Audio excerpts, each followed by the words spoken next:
Hey guys, Color and Rose back here again. So today we're just going to look at the parry as a defensive tool for when our partner is throwing a straight punch, right? So Rose is going to work on her jab towards my head. Yep. And the parry is kind of like it's a little tap that I'm going to use to try and knock her hand off center. So we'll just take a slight angle for you guys here so you can see. So she jabs towards my head and I'm going to push it to the side of my head, all right? And the way that I'm going to do that, I'm not trying to do a big wave. The parry is a small tap, all right? And the goal is to bump her hand off track. So if she's aiming straight towards my head, perfect, right? No, that's right. Now if she does it again, the goal is to redirect the punch a little bit to the side. When you guys are training this with your partner, it's important that they're punching towards the head in the first place, all right? I only need to create just enough of a bump that her hand just misses my head, all right? Any miss is a miss, so I'm not trying to do a bigger movement and push it further up the side. I'm just trying to give it a little nudge, boom, so that I'm in my best grounded position to counter-attack off that, all right? The parry works well with a higher gut. If you have your hands too low, you're gonna have a really hard time parrying it when it's coming up to your head. So start high, use that inward contraction through your pec, little flick with your arm, and I'm just gonna bump her hand offline.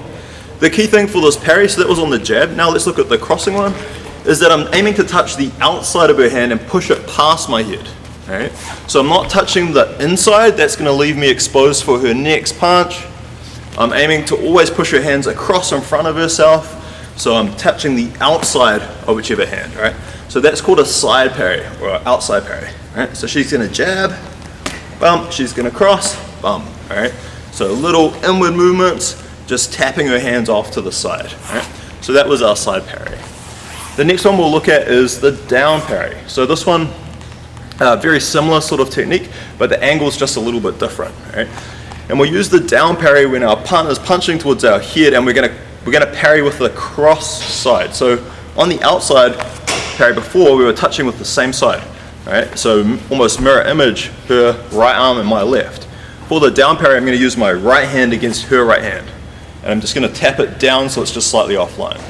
Right, so she throws her punch, and I'm just popping it slightly downward again, so it just redirects away from the target. It's going out towards the hand, and then as she does her down parry, boom, it's going to end up a little bit lower than where it was intended. So she does her jab, up, down parry, does her cross, up, down parry. When I'm doing those, I'm just bringing my hands towards the middle. Right? The punch is expected to come to the middle, so I'm not trying to meet the punch anywhere else. I'm just putting the parry where my head is, right? And that's true for both the down parry and the side parries, right? I'm just bumping anything that's coming straight down that center off to the side slightly, all right? Now the last bit with that, where possible, if you're really good at this movement, then I don't want my hands crossing all the way over, all right?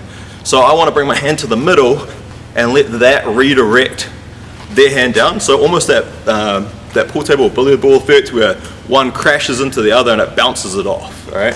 So I'm not going and pushing it past, I'm giving it a little knock and sending it offline. So again, we had the outside parries, so off the jab, then off the cross, and then we have the down parry, right? Off the jab and off the cross, right? So just the most basic level of parry. And it is a timing drill. You guys need to work on that with some timing. Either with, like you can do it with shadow boxing or with a count, somebody telling you when to parry, but ideally with a partner just doing some random punching would be great. The key thing when you're drilling it is don't get into a rhythm, all right? So I don't want, ready, jab, cross, I can start to shut my eyes and keep the rhythm, and I can still hit the parry. So you need to break the timing, and it's a really hard one. You'll always get back into a habit of going into time, so go back, break the timing, and then when she's ready, she throws a punch. Yeah, all right, so you just got to work on that, get a little bit of randomness involved. All right? Awesome work, team.